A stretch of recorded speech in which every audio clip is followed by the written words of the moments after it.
You know what? Even if you were going to be sarcastic and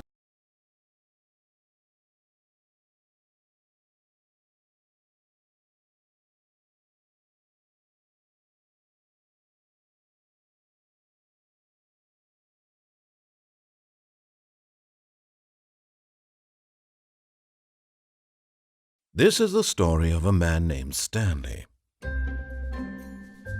Stanley worked for a company in a big building where he was employee number 427. Employee number 427's job was simple. He sat at his desk in room 427 and he pushed buttons on a keyboard. Orders came to him through a monitor on his desk, telling him what buttons to push, how long to push them, and in what order.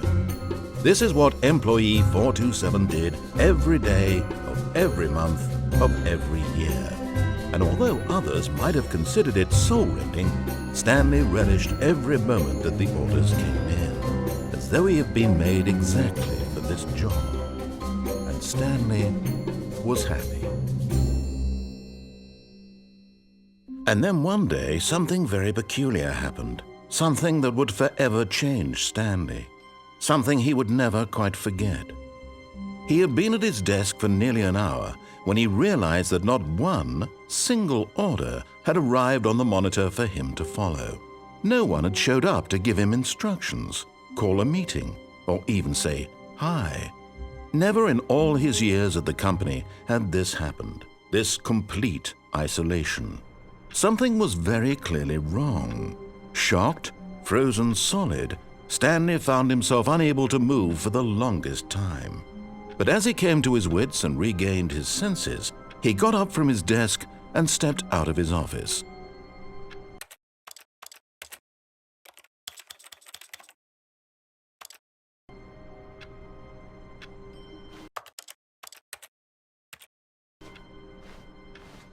All of his co-workers were gone. What could it mean? Stanley decided to go to the meeting room. Perhaps he had simply missed a memo.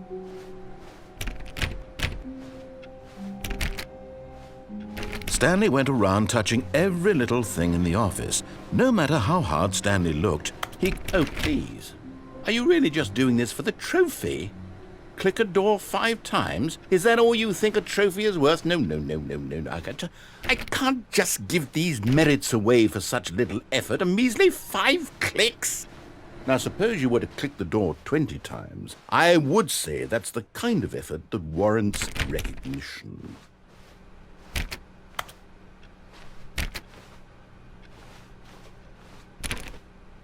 Stanley clicked on literally every single door in the office because he doesn't pick up well on cues from his environment.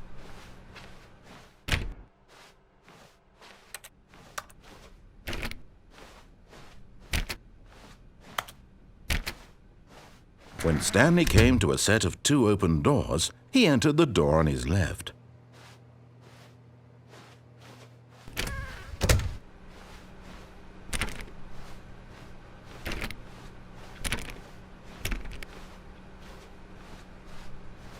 Yet there was not a single person here either. Feeling a wave of disbelief, Stanley decided to go up to his boss's office, hoping he might find an answer there.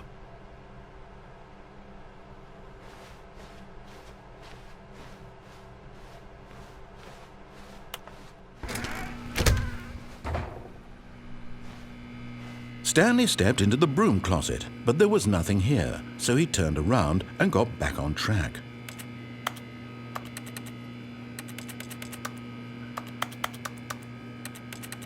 There was nothing here, no choice to make, no path to follow, just an empty broom closet. No reason to still be here.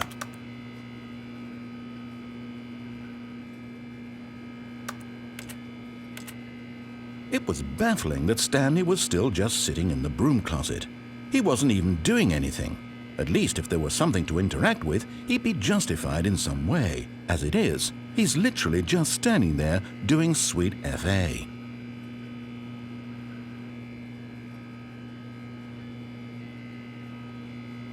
Are you really still in the broom closet?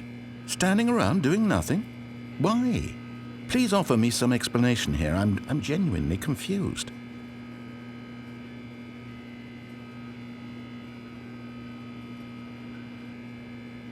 You do realize there's no choice or anything in here, right? If I'd said Stanley walked past the broom closet, at least you would have had a reason for exploring it to find out. But it didn't even occur to me because literally this closet is of absolutely no significance to the story whatsoever. I never would have thought to mention it.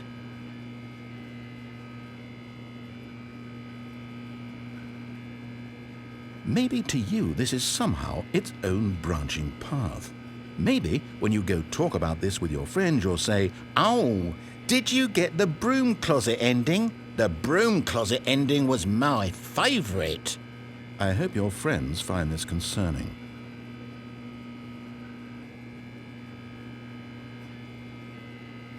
Stanley was fat and ugly and really stupid. He probably only got the job because of a family connection. That's how stupid he is. That or with drug money. Also, Stanley is addicted to drugs and hookers.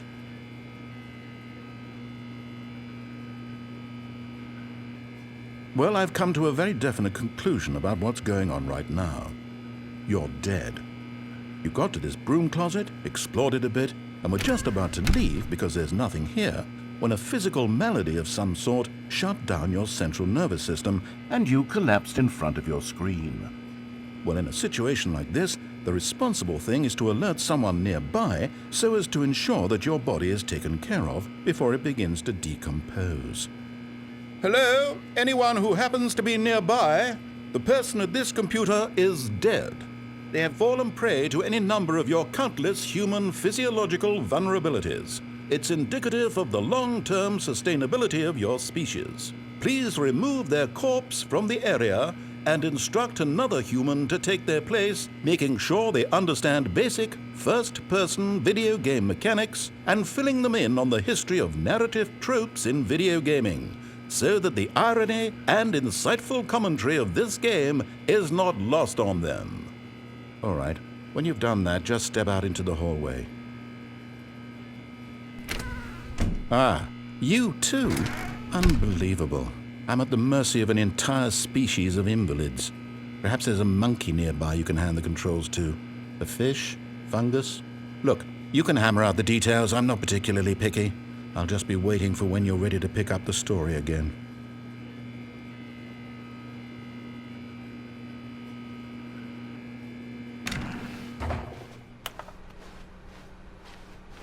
Coming to a staircase, Stanley walked upstairs to his boss's office.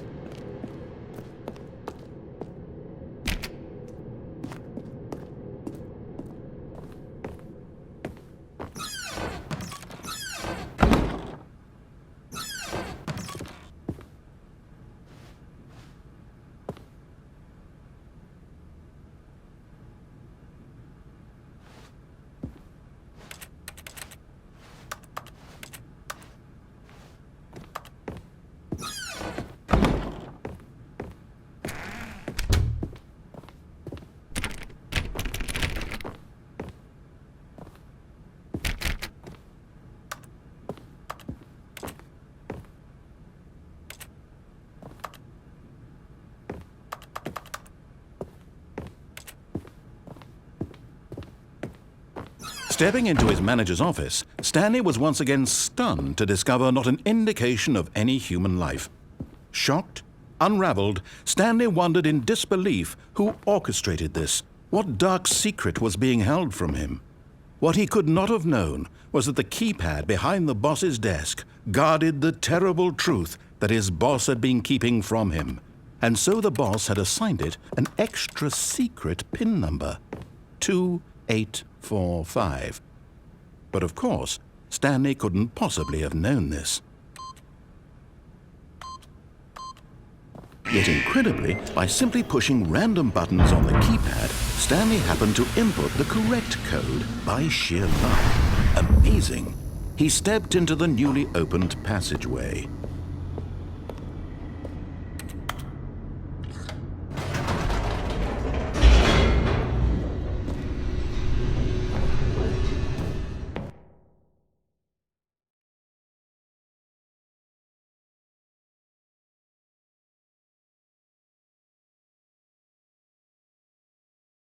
Descending deeper into the building, Stanley realized he felt a bit peculiar. It was a stirring of emotion in his chest, as though he felt more free to think for himself, to question the nature of his job. Why did he feel this now, when for years it had never occurred to him?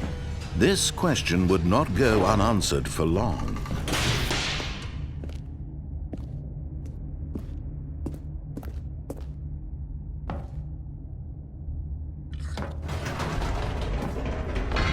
Whoops, nope, never mind. Stanley actually got back into the elevator and went back up. Silly me.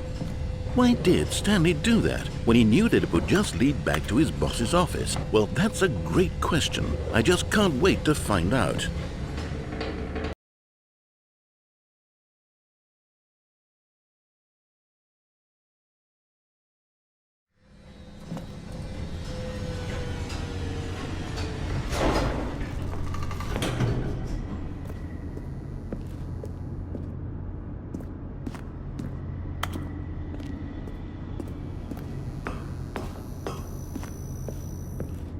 Here we are, Stanley. It's your boss's office. Exactly the way it was before you got onto the elevator. It's still just exactly what it is. What a decision you've made to come up here and look at the office again. This has fleshed out the plot of the story in new and fascinating ways I could have never anticipated. It's that keen eye for storytelling that you have, an incisive rapid fire of critical plot points, one after the other, weaving a rich tapestry of uncompromising narrative. Wow! I'm bolted to the edge of my seat.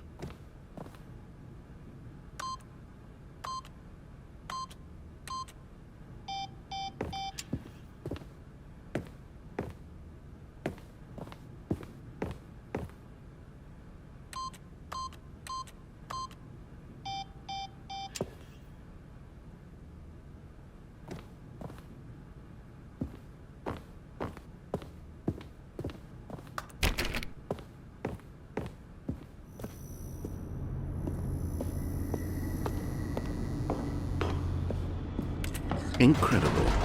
Now he's getting back into the elevator and going down again. Ladies and gentlemen, how does he keep coming up with all of this?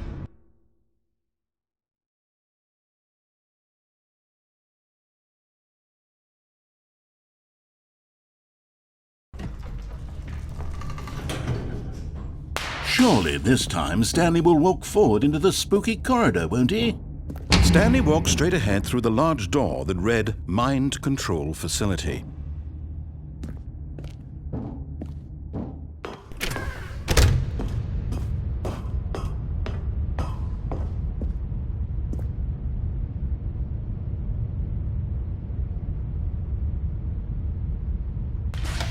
The lights rose on an enormous room packed with television screens. What horrible secret did this place hold? Stanley thought to himself. Did he have the strength to find out?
Now the monitors jumped to life, their true nature revealed.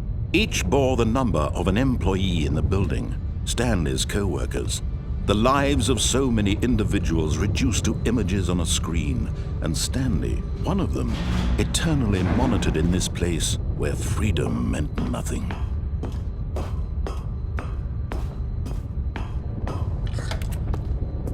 This mind control facility, it was too horrible to believe. It couldn't be true.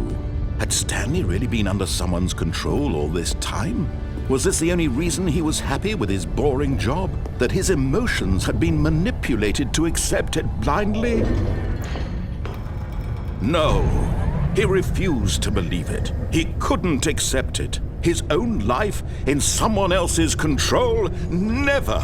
It was unthinkable. Wasn't it? Was it even possible? Had he truly spent his entire life utterly blind to the world? But here was the proof. The heart of the operation. Controls labeled with emotions. Happy, or sad, or content. Walking, eating, working. All of it monitored and commanded from this very place. And as the cold reality of his past began to sink in, Stanley decided that this machinery would never again exert its terrible power over another human life. For he would dismantle the controls once and for all.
And when at last he found the source of the room's power, he knew it was his duty, his obligation, to put an end to this horrible place and to everything it stood for.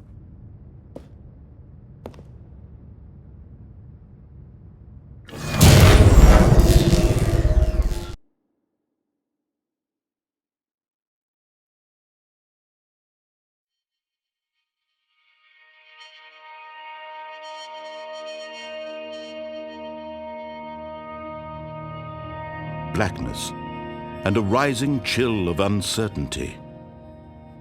Was it over? Yes!